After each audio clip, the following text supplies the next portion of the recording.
pag-view out nato di sa Mount Pungkay no. Anyway, kung naama mo yung mga dala nga basura, pa reminders lang po nato. Dili mata perpekto, pero kita may nagdala sa atong basura, please keep na lang nato. Kung natay bag, cellophane dalo nato, ayo gibilin kay ngano i-preserve nato ang atong ekonomiya, at the same time mga atong nature.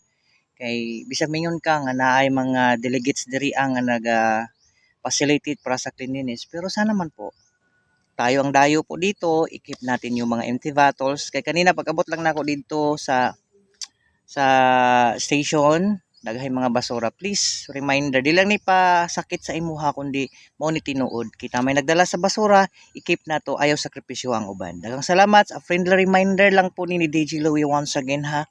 Friendly reminder lang po. Ato man ang basura, ayaw iproblemaha ang uban.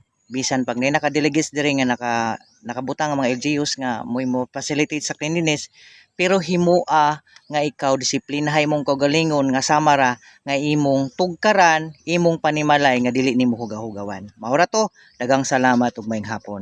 Happy Friday, Holy Friday everyone.